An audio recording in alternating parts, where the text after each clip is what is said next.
ce colloque sur le thème du consentement et les enjeux éthiques, les dilemmes éthiques autour de cette question du consentement dans le cadre d'une grande page.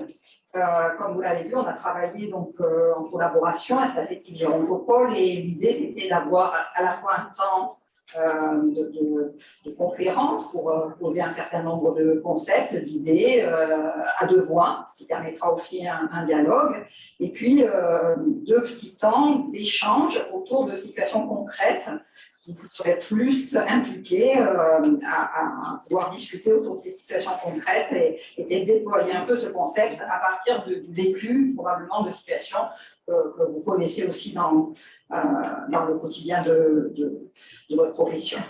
Donc là, pour ce premier temps, je vais appeler Pierre Lecause et Fabrice Gzil. Alors, je ne sais pas, vous voulez peut-être venir vous asseoir tous les deux là. Donc, Fabrice Gzil est philosophe, il est professeur à l'EHSP, comment dire, l'école des hautes études en sciences politiques. En santé publique, pardon. Il est chercheur adjoint, directeur adjoint, et peut-être plus à l'Espace éthique et de France, et il est membre du Conseil consultatif national d'éthique. Et puis, Pierre Lecause est philosophe, membre de l'Académie nationale de médecine. Il est directeur du département ici des sciences humaines et sociales à la faculté de Marseille. Et il est à part entière une cheville ouvrière de notre espace éthique PACA Corse. Et il est aussi impliqué dans le comité d'éthique du Gérontopole Sud. Et donc, je vous laisse la parole pour les deux pour ces 3 quarts d'heure à tour de rôle. Merci beaucoup. D'accord. Merci beaucoup, Perrine. Bonjour à toutes et à tous. Je suis très heureux de cette opportunité d'une conversation à deux voix avec Pierre. On va parler de consentement, on va parler de personnes âgées et on va parler d'éthique. Alors moi, on a décidé que je parlais en premier, une petite quinzaine de minutes, Pierre ensuite, et puis comme ça, après, on peut dialoguer. Moi, j'ai 3 points assez simples que je voudrais vous proposer. Le premier, c'est une question. C'est dans le titre, là, aujourd'hui, on considère que le consentement des personnes qui avancent en âge est un enjeu éthique. La première chose que je voudrais vous poser, c'est est-ce qu'on en fait un enjeu majeur? Est-ce qu'on y accorde une importance suffisante à ce consentement des personnes âgées? Est-ce qu'on accorde à cette question dans la pratique courante toute l'importance qu'elle mérite? J'en suis pas tout à fait sûr, je ne suis pas tout à fait certain, mais je le laisse sous forme de question. Est-ce que les personnes âgées, concrètement, dans leur vie courante, pas seulement dans leur relation avec des soignants, mais aussi dans leur vie courante, dans la gestion de leurs biens, dans la gestion de leur argent, dans la gestion de leurs déplacements, est-ce qu'elles ont le pouvoir de dire oui ou non? Est-ce qu'elles ont le pouvoir d'accepter ou de refuser ce qu'on leur propose? Est-ce qu'on leur donne la possibilité de se raviser, de changer d'avis? Lorsqu'elles ne sont pas d'accord, lorsqu'elles refusent ce qu'on leur propose, une aide, des soins, est-ce qu'on tient compte de ce qu'elles expriment? Si on se souvient rapidement de ce qui s'est passé pendant la pandémie, vous avez vu qu'on s'est posé énormément de questions en décembre 2020 au moment de la vaccination dans les EHPAD. Les résidents des EHPAD ont été identifiés comme une population prioritaire devant bénéficier de la vaccination, mais tout le monde à ce moment-là s'est demandé mais comment on va faire pour obtenir un consentement? On sait que dans les EHPAD, il y a un certain nombre de personnes qui ont des troubles cognitifs, des troubles de discernement. Si elles ne peuvent pas donner leur consentement, qui va autoriser la vaccination? Et là, on s'est posé la question du consentement de manière très forte. Mais pendant, donc, est-ce qu'elles peuvent consentir? Qui va le faire qui va autoriser si elles ne peuvent pas? Paradoxalement, pendant la pandémie, on s'est posé beaucoup moins de questions sur le consentement des personnes au moment de fermer les EHPAD, d'arrêter les visites, d'arrêter les sorties, d'arrêter les activités, d'arrêter les repas en salle à manger. On n'a pas, me semble-t-il, tellement que ça recherché le consentement individuel ou collectif pour déconfiner, pour réouvrir, comme on dit, les EHPAD. Est-ce qu'on a toujours recherché un consentement pour pratiquer des tests nasopharyngés répétés? J'ai l'impression que parfois on a une logique de 2 poids 2 mesures. Sur certains aspects, se pose fortement la question de consentement, et dans d'autres situations, cela pose beaucoup moins. En dehors de la pandémie, c'est un peu pareil. On se pose beaucoup de questions, par exemple, quand il faut inclure une personne avec des troubles cognitifs dans un protocole de recherche. On se pose des questions pour les actes médicaux graves, par exemple pour une chirurgie. Il me semble qu'on s'en pousse quand même un petit peu moins pour administrer un vaccin contre la grippe, par exemple. Il m'est arrivé, moi, dans certaines institutions, de voir des résidents parfois vaccinés pendant leur sieste. Quand on dit oui quand ils disent oui au traitement qu'on leur propose, on ne se pose pas énormément de questions, on s'en pose plus quand ils refusent ce qu'on propose.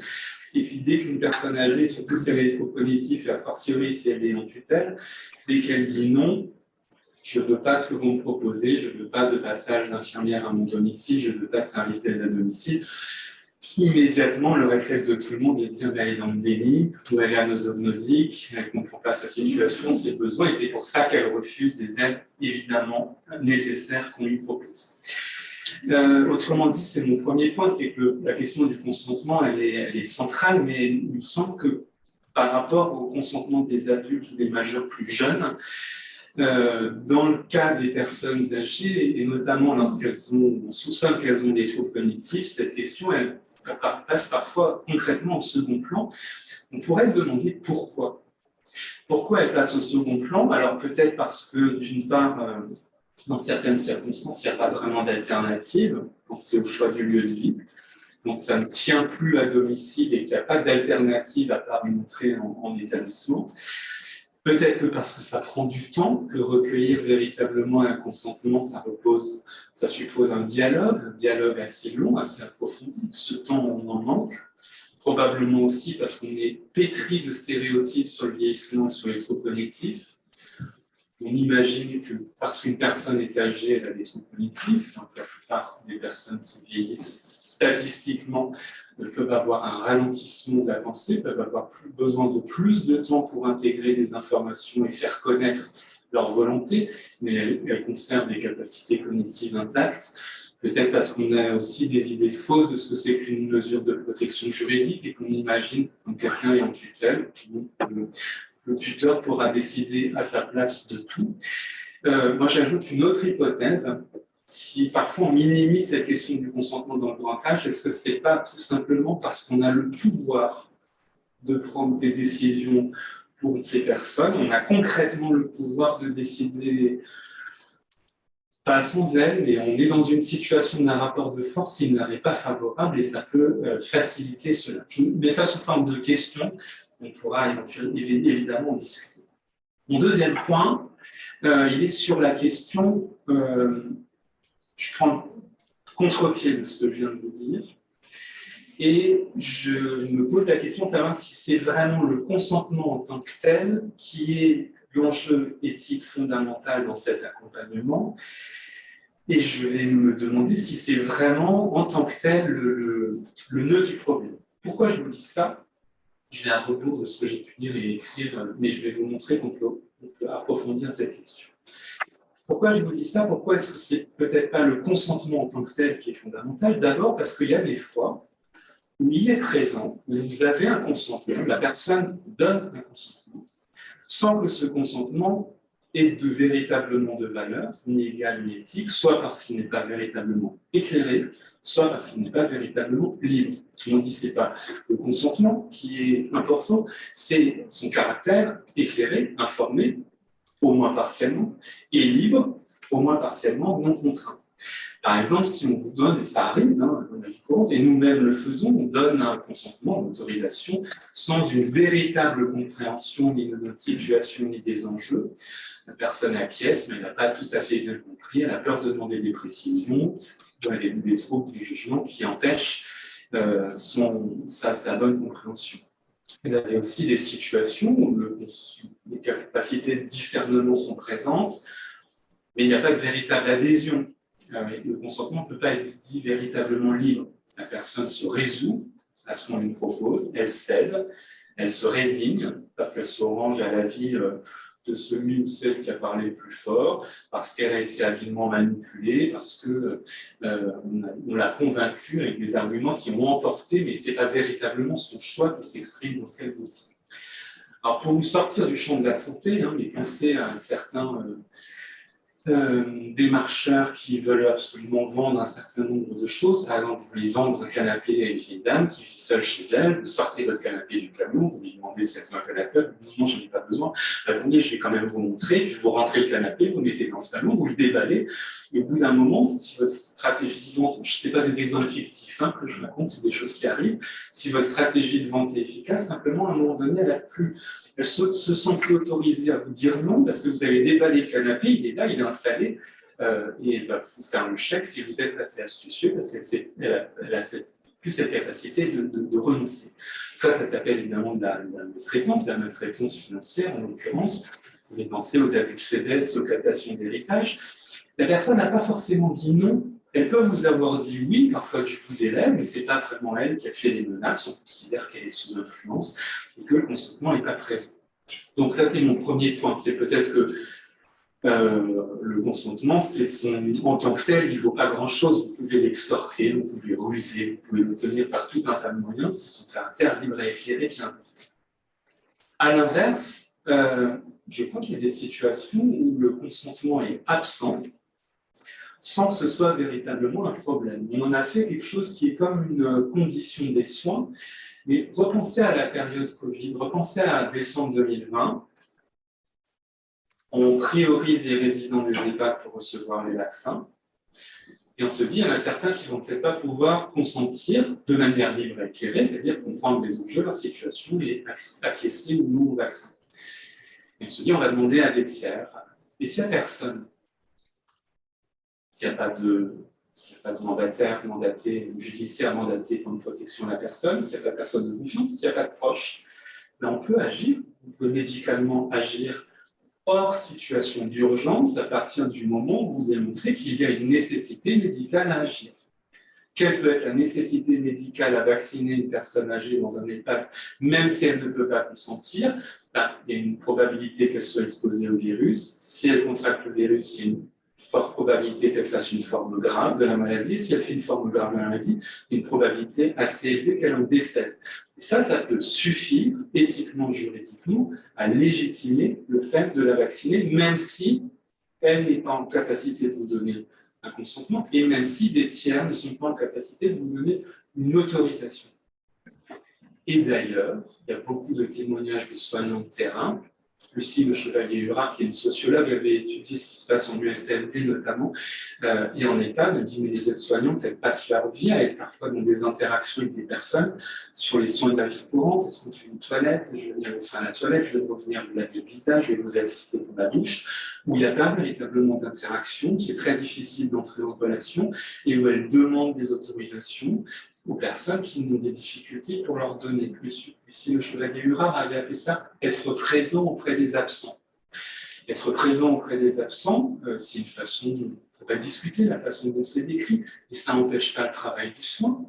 Donc le consentement est central, mais en même temps, vous voyez que c'est d'autres éléments qui peuvent venir relativiser le fait que ça devrait être notre seule préoccupation.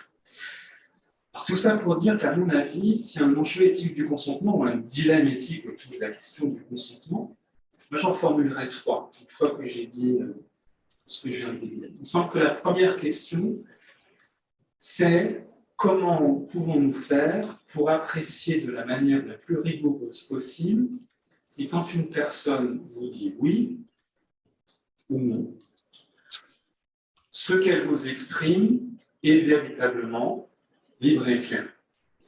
Qu'elle vous dise non en médecine, si vous lui proposez un traitement, une chirurgie, une intervention, un examen, entrer dans un protocole de recherche, que ce soit chez le notaire pour vendre sa maison, pour faire une donation, pour changer la clause bénéficiaire d'un contrat d'assurance vie, dans sa vie quotidienne, pour choisir son lieu de vie, elle vous dit oui ou non.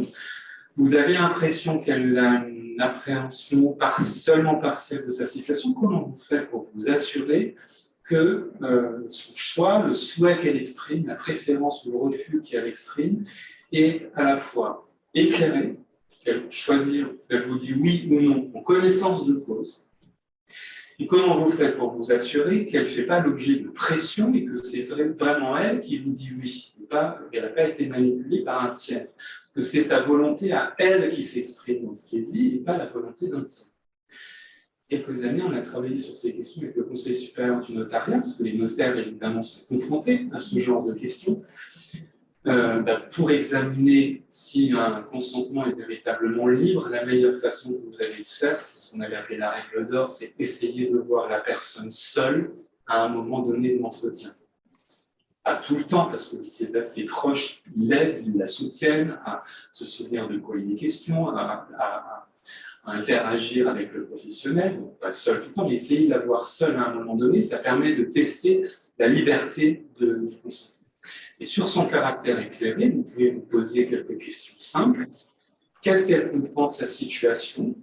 Qu'est-ce qu'elle comprend du choix qui est devant elle? Et qu'est-ce qu'elle comprend des conséquences prévisibles de ses choix?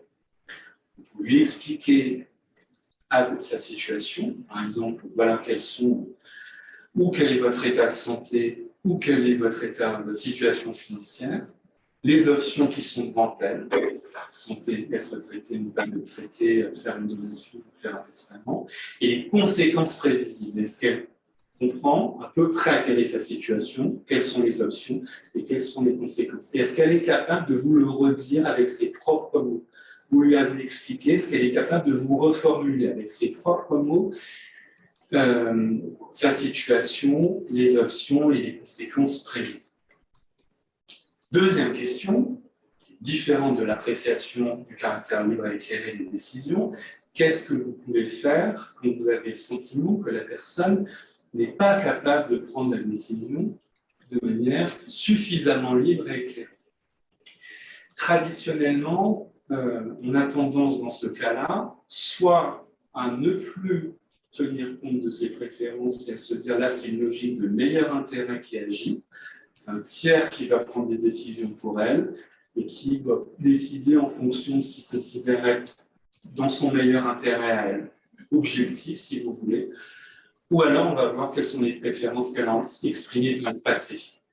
On va voir les préférences antérieures, comment elle s'est conduite auparavant sur la vaccination Covid, comment elle s'est comportée par rapport au vaccin le reste de sa vie avant. C'est quoi sa position, sa doctrine, si elle en avait une, sur la vaccination. Ces raisonnements par le meilleur intérêt et par les préférences antérieures, ils sont intéressants, mais ils vont vite quand même à une forme d'évacuation de la personne telle qu'elle est encore présente. Je pense qu'il y a deux autres manières de faire. La première, quand vous ne pouvez plus obtenir un authentique consentement, c'est de rechercher ce qu'on appelle un assentiment.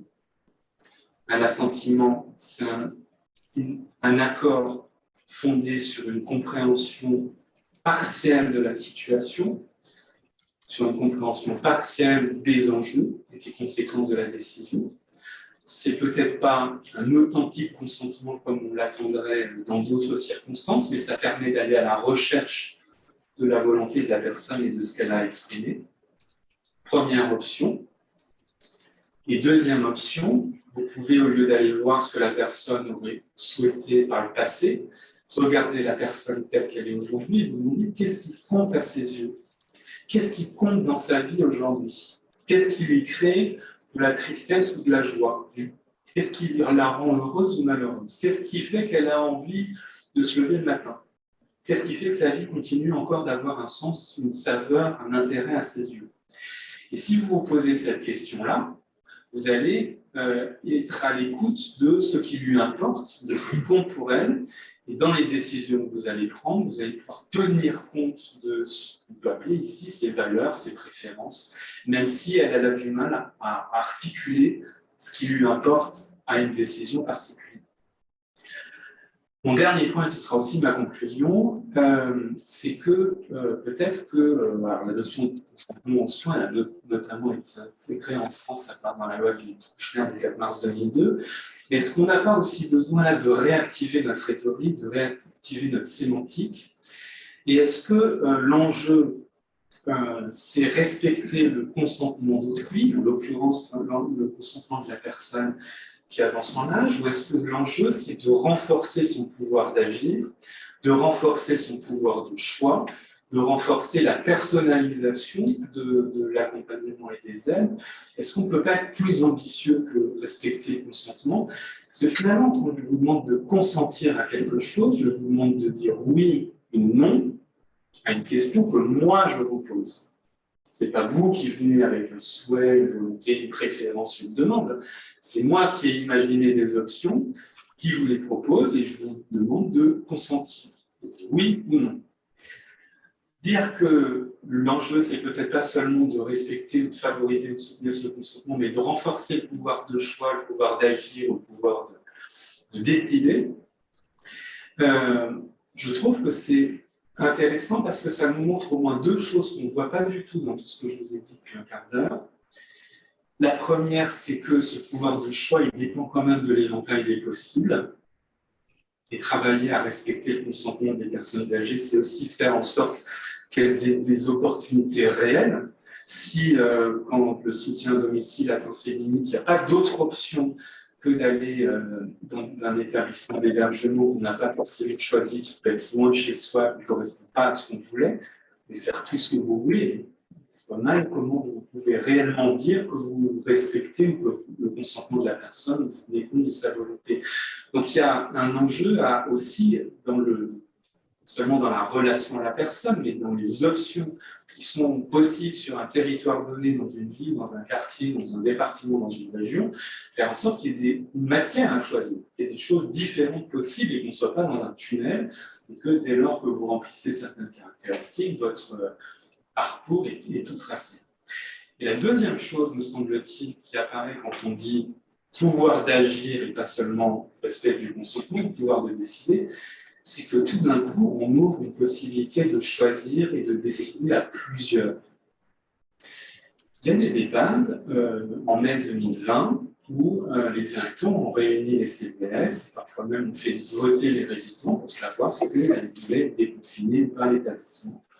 Ils ont associé les résidents et les familles à la décision. Donc, mon pouvoir d'agir, ce n'est pas seulement mon pouvoir d'agir individuel dans ma petite vie, dans mon petite existence individuelle, c'est aussi notre pouvoir d'agir collectif et notre pouvoir d'agir, que ce soit avec nos proches, mais que ce soit aussi avec les gens qui ont les mêmes difficultés que nous, dans une association, dans un conseil de la vie sociale, dans tous les groupes humains qui peuvent permettre que on renforce notre capacité de choix. Je trouve que reformuler la question de cette façon, ça ouvre aussi des perspectives pour faire entendre sa voix, qui est certes une voix individuelle, mais qui est aussi une voix qu'on peut porter à plusieurs et faire entendre notre voix, et passer du jeu au nous et faire entendre que cette voix des personnes âgées, notamment des personnes âgées qui sont cognitives, soit davantage entendue. Donc c'est la troisième proposition. Est-ce que c'est au-delà de cette rhétorique du consentement dont j'ai quand même souligné qu'il ne faut pas l'abandonner, mais est-ce qu'en conservant les acquis, on ne peut pas aller au-delà et raisonner en termes de pouvoir d'agir? Je vous remercie. Je passe la parole.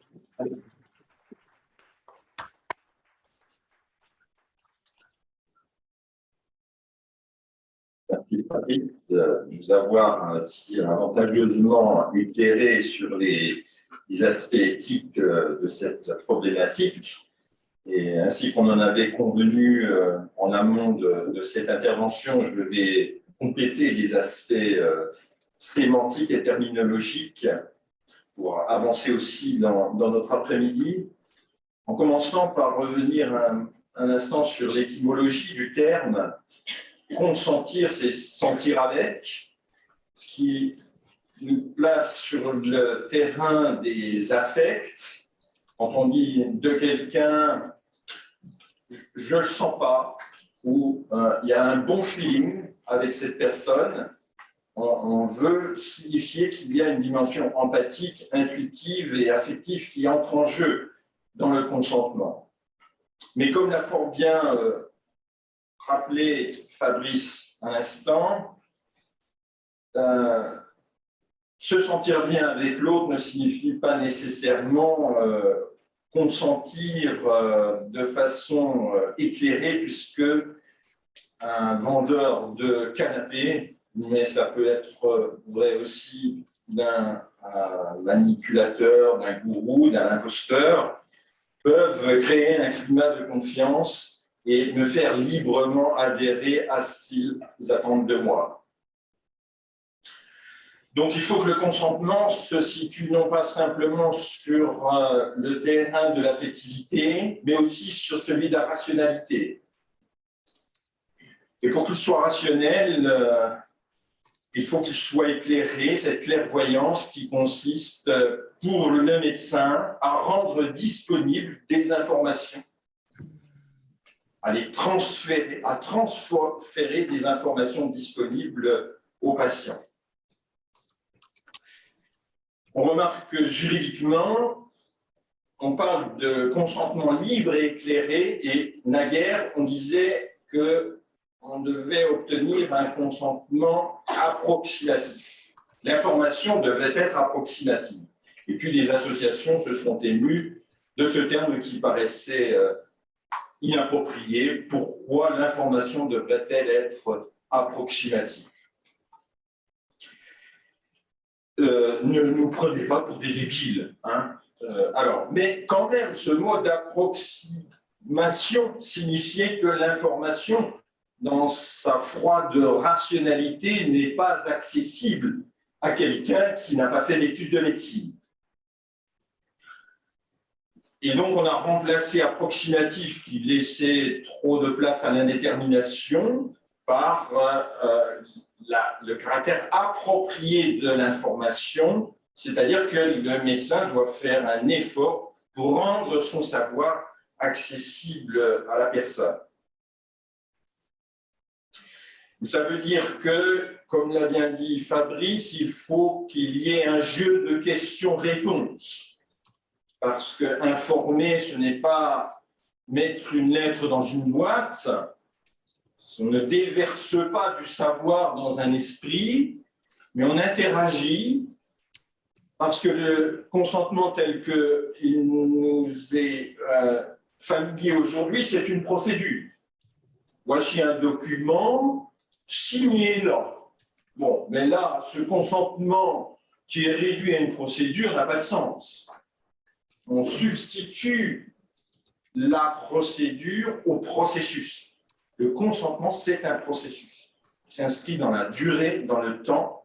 Il faut toujours être sûr que non seulement le patient a pu poser des questions, mais s'assurer aussi que le médecin a toujours eu à l'esprit de poser lui aussi une question pour voir si l'information a bien été comprise.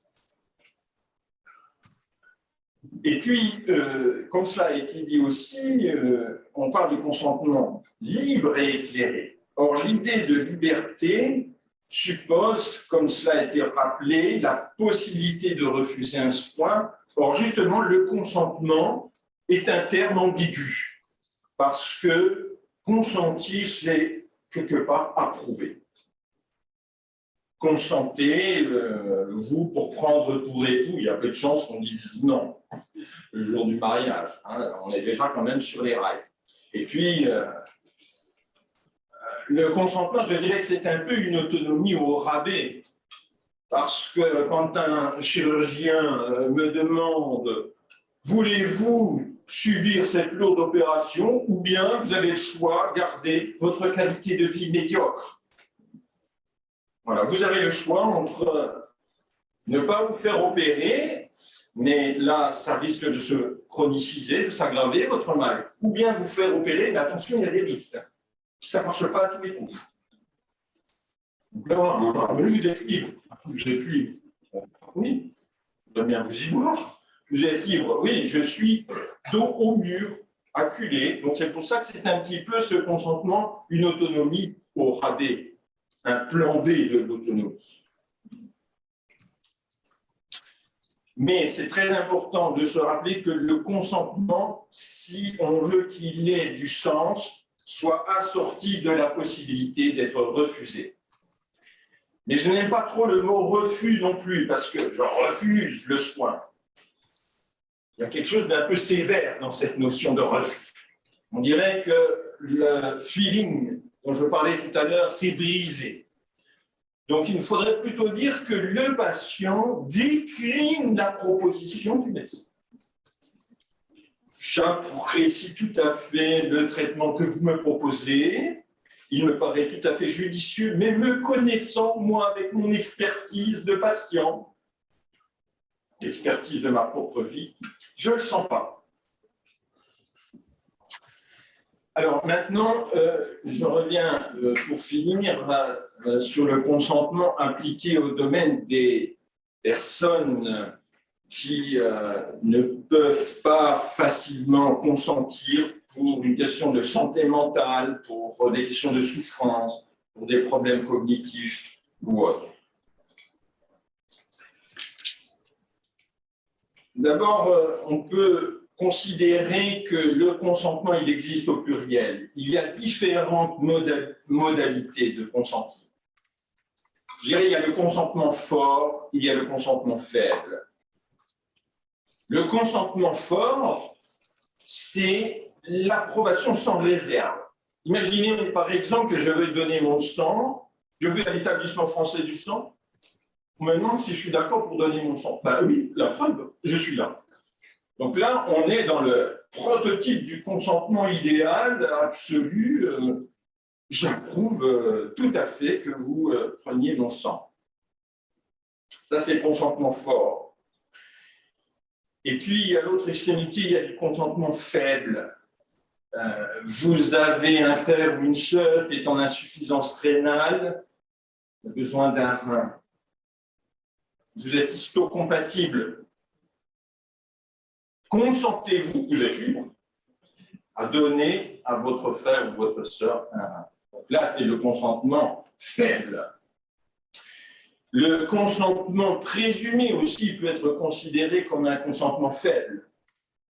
Mais il a du sens malgré tout si j'ai été informé en amont. Et pour reprendre le cas du don d'organes, qui repose, pour ce qui est du don post-mortem, sur un consentement présumé, cette idée de consentement présumé a du sens, c'est-à-dire vous êtes donneur si vous ne vous êtes pas franchement opposé de votre vivant.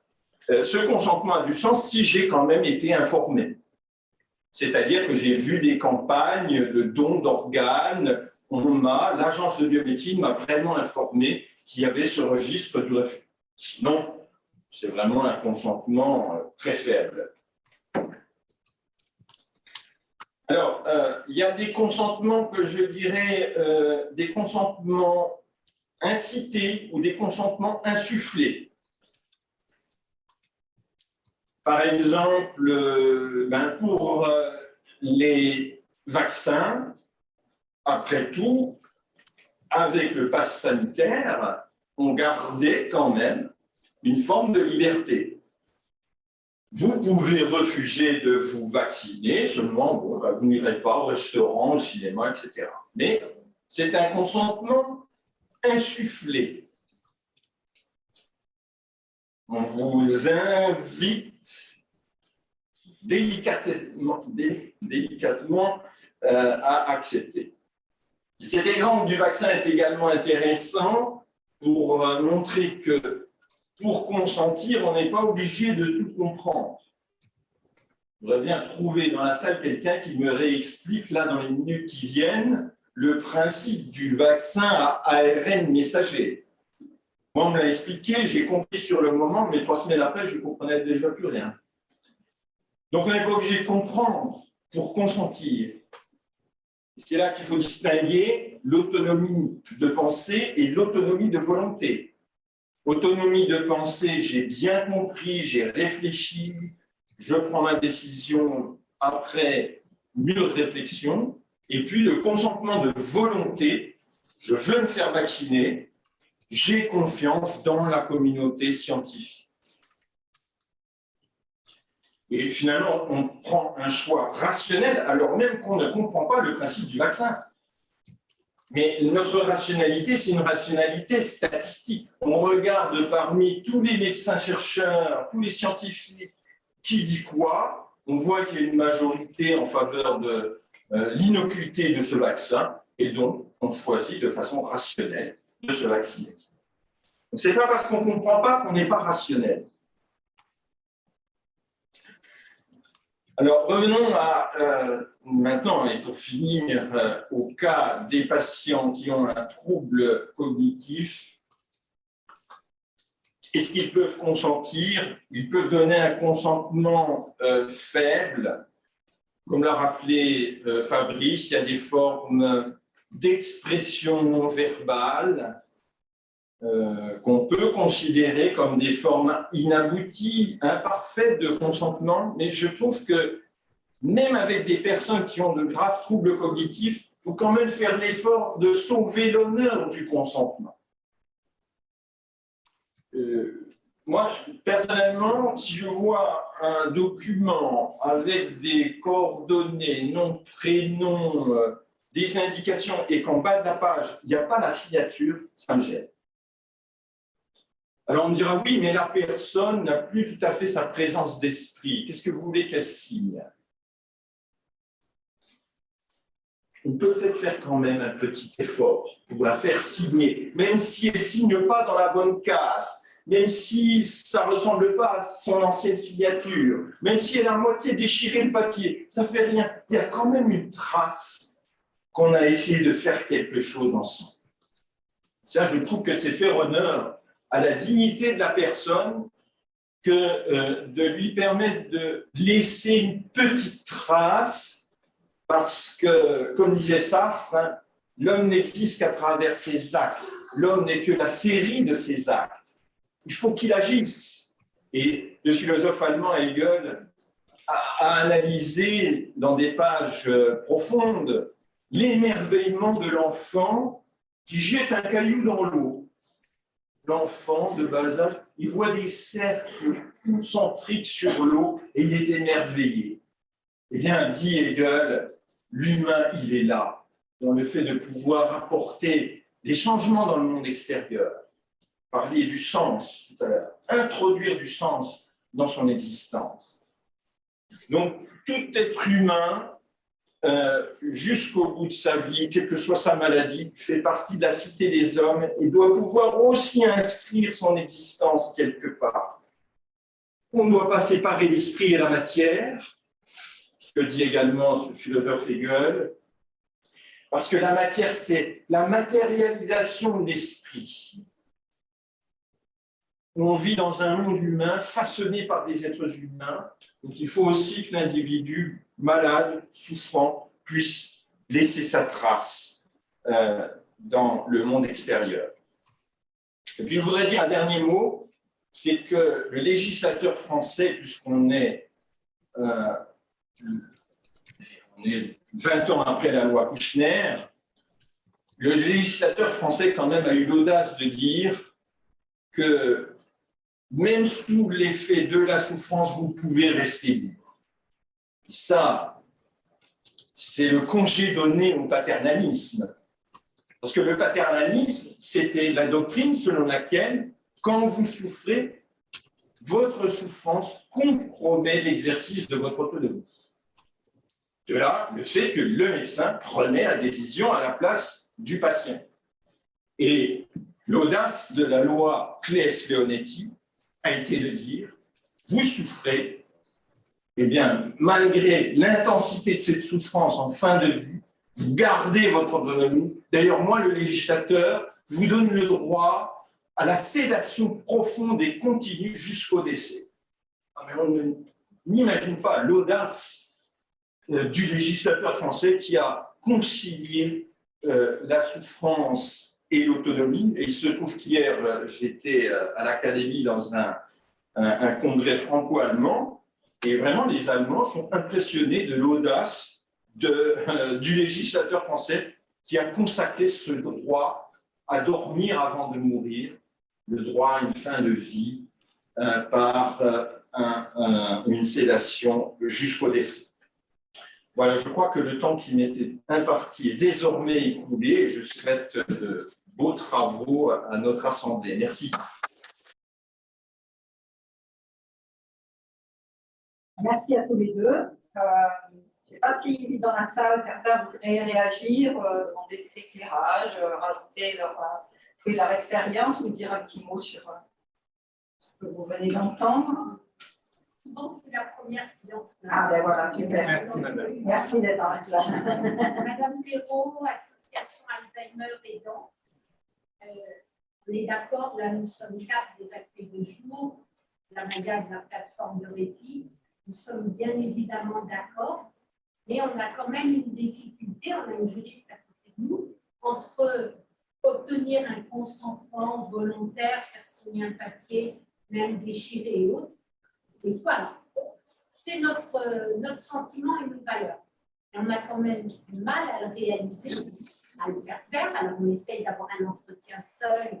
Tout ce que vous avez dit, on a quand même du mal à l'avoir. Et puis, on a quand même l'obligation juridique de faire signer ce consentement, par exemple, pour les contrats de séjour. Donc, est-ce qu'il y a une habilitation familiale? Enfin, on a beaucoup de choses, hein. On en est conscient, on est d'accord avec ce que vous avez dit sur nos valeurs. C'est difficile, on le fait, on prend le temps, on n'y arrive pas toujours. Des fois, vous avez dit, monsieur, la feuille blanche non signée. Oui, on partage nos valeurs, mais des fois, chez nous, on a aussi la feuille blanche non signée.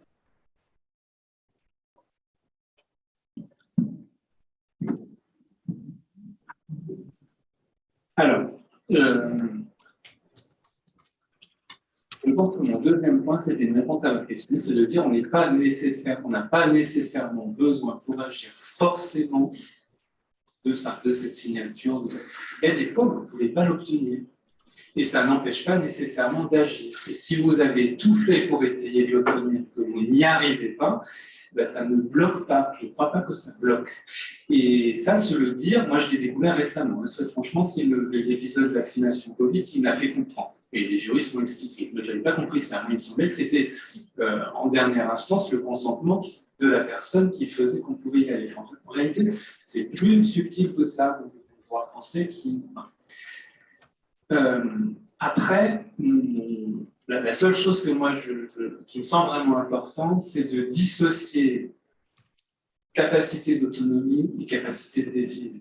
Moi, capacité d'autonomie, pas d'autonomie fonctionnelle. Hein, c'est pas la même chose. Il peut subsister une capacité d'autonomie quand la capacité de consentir ou la capacité de décider est partie. Quand je dis, c'est pas parce qu'elle ne peut pas vous signer le papier, c'est parce qu'elle ne peut pas vous donner d'indications sur ce que vous souhaitez, qu'il n'y a pas d'expression de quelque chose qui peut prendre une autre forme et qui est tout le prolongement de la préoccupation qui est le vôtre d'aller chercher une signature, qui va se déplacer ailleurs sur qu'est-ce qui compte pour elle aujourd'hui, à quoi elle est attachée, qu'est-ce qui la fait sourire, qu'est-ce qui la rend heureuse, pas seulement qu'est-ce qui lui crée du plaisir et du déplaisir. On n'est pas non plus dans une logique d'intérêt ou de meilleur intérêt.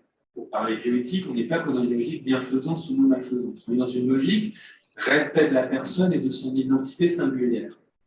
Et donc ça, c'est la connaissance de quelle est la décision qui semble le plus, non seulement dans l'intérêt de cette personne, mais dans ce à quoi elle est attachée. Et donc je pense que cette préoccupation que vous décrivez là, selon la réalité de la personne et selon le type de décision à prendre, elle peut prendre différentes formes. De temps en temps, c'est signature, de temps en temps, c'est pas signature. J'entends l'esprit de ce que dit Pierre sur la signature, mais pour avoir travaillé avec les notaires, là, il y aura une difficulté. C'est-à-dire obtenir la signature sur un document notarié de quelqu'un qui, en réalité, n'a pas les capacités de discernement pour signer. Et c'est une signature éthique, là, qui a une valeur éthique, parce qu'elle est ça comme ça, peut-être, je ne sais pas si tu serais d'accord, mais symbolique, voilà, mais qui est le signe de cette préoccupation éthique que vous avez d'associer la personne au choix que vous prenez, même quand vous n'êtes plus tout à fait sûr de ce qu'elle souhaiterait. Mais malgré tout, moi, c'est juste le fait que la personne perde la capacité de prendre certaines décisions n'éteint pas ni notre devoir d'essayer d'aller chercher quelque chose qui relève de ce qui compte pour elle, ni le fait qu'elle continue d'avoir des choses qui pour elle ont du sens et de la valeur, même si elle n'est pas capable de les traduire dans des décisions. Et donc cette dissociation entre capacité de décision et capacité d'autonomie morale. La capacité de décision, il y a certains moments où elle peut être très réduite mais je reste porteur de valeurs, je reste une personne singulière qui a une vision du monde, une conception des choses, de ce que je veux, de ce que c'est une vie réussie ou une vie ratée. J'ai ma conception propre du monde, de ma vie des choses. Et c'est ça qu'on va chercher quand on recherche un consentement au fond. C'est ça qui est dans le sens de cette recherche. Et donc, je pense que c'est pas... et d'une, il y a des fois où vous l'aurez pas. Et voilà, je pense qu'il faut s'y résoudre. Il ne faut pas qu'on fasse croire que toujours on peut aller obtenir une indication. Il y a des fois, on est obligé de travailler à l'aveugle. Et en même temps, ça prend des formes différentes, cette recherche de ce qui compte aux yeux de la personne. Profondément comme ça. Peut-être une autre question ou une autre réaction? Oui, monsieur? Moi, j'ai des difficultés par exemple, un cas là, personne d'habilitation familiale. C'est la fille qui a l'habilitation, elle veut que son mari vienne chez nous, son mari, pardon, son père vienne chez nous, l'épouse veut que son mari vienne chez nous, nous on sait qu'on va lui faire du bien, mais au moment où les choses se font, le monsieur dit non, moi je vais rester dans mes lignes, c'est un ancien million. En sachant qu'on a, avec l'habilitation familiale, une personne qui décide du coup un peu à monsieur, on est tous d'accord, on va tous en même temps, mais on a le monsieur qui lui nous dit non. Et là, sur le plan éthique, on n'a pas le consentement. C'est pas que parfois on n'arrive pas à l'avoir, c'est là on a carrément un monsieur qui certes, il n'a pas les capacités cognitives pour savoir et comprendre, mais il nous dit non quand même. Habilitation familiale ou tutelle, je ne suis pas d'accord avec vous. Je pense que juridiquement, ce n'est pas exact. La personne, même en tutelle, conserve le libre choix de son lieu de vie. Oui, personne ne va décider pour elle. Autant, là, il y a une distinction à comprendre. Là, si je l'ai compris il y a peu de temps, donc j'en profite. Mais sur le côté des biens, protection des biens et protection de la personne, ce n'est pas du même ordre. Quand vous avez une mesure de curatelle ou de tutelle, c'est une protection des biens. Vous êtes présumé incapable de faire certains actes. Vous avez besoin de l'assistance ou de la représentation de votre tuteur. Tout ce qui concerne la personne, et le choix du lieu de vie, c'est la personne, comme ses relations, par exemple, elle reste présumée capable, jusqu'à preuve du contraire. Et donc, c'est Code civil, article 459-2, la personne choisit son lieu de vie. En cas de difficulté, le juge statue. Donc, je pense que même habilitation familiale, c'est ça. Donc, les tiers désignés pour elle, c'est pas à eux de décider. Même pas, là, c'est quelqu'un qui a une maladie neurologique. Voilà.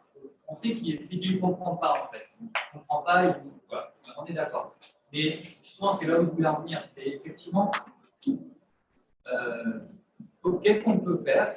Comment on peut faire, comment on apprend de la chose au final, parce que s'il écoute le monsieur, il ne faut pas qu'il vienne. Et sauf que s'il ne vient pas, on est sur l'accueil de cours, on n'a pas sur un hébergement permanent. Son épouse, elle est en train de craquer, si elle craque pour de bon, il va finir par aller en EHPAD, parce que là, pour le coup, la situation à domicile sera délétère sur le plan médical et de la santé. Donc, elle est où la limite?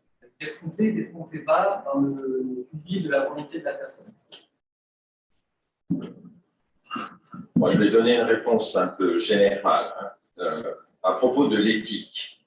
L'éthique, qu'est-ce que c'est finalement? C'est la gestion des dilemmes moraux. La gestion, ça s'oppose à la prévention. Donc, on essaye d'éviter une difficulté, on est dans la prévention. Une fois que la difficulté est là, on est dans la gestion. Et là, la difficulté, c'est qu'on a deux valeurs qui se télescopent. Alors, les modèles de résolution des dilemmes, on voit deux. Soit on arrive à trouver un compromis, c'est la solution la plus acceptable, éthiquement parlant. On essaie de trouver le juste milieu, cher à Aristote, entre le respect de la volonté et la protection des tiers. Soit, le deuxième cas, tragique, on ne peut pas concilier les valeurs, il n'y a pas de compromis possible. Et là, on est obligé de sacrifier une des deux valeurs pour pouvoir en concrétiser. Deux scénarios possibles. J'ai pris tout à l'heure l'exemple du vaccin, c'est une bonne illustration. passe vaccinal était la solution du compromis entre respect de la liberté des uns et protection des malades de l'autre. Mais quand il s'est agi de réfléchir sur vaccination ou pas des soignants, alors là, on n'a pas trouvé de compromis. Et c'était une solution tragique. Juste, vous êtes sur une situation de refus de quelque chose. Hein. Qu'est-ce qu'elle refuse exactement? Qu'est-ce qu'il refuse exactement? Qu'est-ce qu'il vous dit en disant je veux rester près de mes vignes alors qu'on ne va pas le déraciner durablement? Qu'est-ce qui s'exprime dans cette demande? Et les conditions matérielles du moment où il refuse, il se passe quoi? Est-ce qu'il n'est pas stressé? Est-ce qu'il n'est pas anxieux à son moment? J'ai assisté à une scène en SFR, une dame avec un oubli à mesure, mais à 10 minutes, un quart d'heure, elle ne se souvenait plus de la conversation qu'on avait pu avoir. Toute l'équipe avait préparé un départ en maison de retraite. La psychologue du service arrive avec elle le matin, prépare sa valise. La dame, alors qu'elle n'a aucun souvenir de ce qui s'est passé un quart d'heure, se souvient des conversations qu'elle avait avec la psychologue, elle se souvient qu'elle part en maison de retraite, elle l'a visitée, elle se projette là-dedans, elle sort la valise de l'armoire, elle met ses affaires dedans, tout est prêt. Il est 10h30, on attend le taxi, il n'arrive pas. 11h, pas de taxi, midi, pas de taxi, les cadeaux pour les autres patients arrivent, elle commence à sortir. Elle a oublié totalement ce qui s'est passé, la psychologue est partie, et à 13h30, il y a 2 brancardiers qui arrivent dans le service, et en disant c'est pour qui? Et là, la dame avec laquelle moi j'avais un peu sympathisé, elle passe devant moi, elle fonce dans sa chambre, et en passant devant moi, elle dit j'ai une maison à moi, monsieur. Je veux dire, j'ai pas oublié qu'en plus j'ai un appartement à moi, donc j'ai la clé, je vais pas le maison de retraite. Et là, commence un peu, là on est dans une situation problématique de refus. Mais qu'est-ce qui s'est passé pour qu'on en arrive à ce qu'elle refuse? Vous voyez, il y a eu un petit dysfonctionnement ou un fonctionnement optimal qui aurait pu être organisé. Tout avait été préparé depuis des semaines, depuis des jours. Elle avait instauré une relation, elle était d'accord, elle avait visité, elle était tranquillisée, elle avait préparé ses affaires, on l'attendait. Et tout tombe à l'eau parce que le service de transfert à l'ambulance arrive avec 2h30 de retard. On est avec des personnes qui ont un handicap cognitif important. Donc, l'extrême vigilance à avoir dans les détails de ce qui se passe au moment du départ, vous voyez, est-ce qu'on arrive à sécuriser le départ pour que ce ne soit pas un moment d'angoisse? Comment est-ce qu'il parle? Est-ce que c'est une voiture qui vient de chercher, un chauffeur qui ne connaît pas? Est-ce qu'on a manqué de douceur? Est-ce qu'on peut améliorer quelque chose à ça? Je pense que ces circonstances-là très, très concrètes, très prosaïques, avant d'aller sur la question de comment on gère le refus, est-ce que c'est sa volonté ou est-ce que c'est son intérêt qu'on fait primer, qu'est-ce qui concrètement, ça il nous raconte quoi dans cette opposition, peut-être pas un refus d'ailleurs, qu'est-ce qu'il nous raconte, qu'est-ce qu'il exprime, qu'est-ce qu'il essaie de dire, et est-ce qu'il y a des conditions qu'on peut mettre en œuvre pour aplanir un peu cette opposition qui s'exprime à ce moment-là. De la même façon, imaginez que vous avez 85 ans, vous êtes en EHPAD, des jeunes femmes qui viennent vous voir à 1h du jour, que vous ne comprenez pas avec le matin, qui vous emmènent dans un bloc de salle de bain qui ressemble à tout sauf à une salle de bain, qui vous disent on va se déshabiller, on va se laver.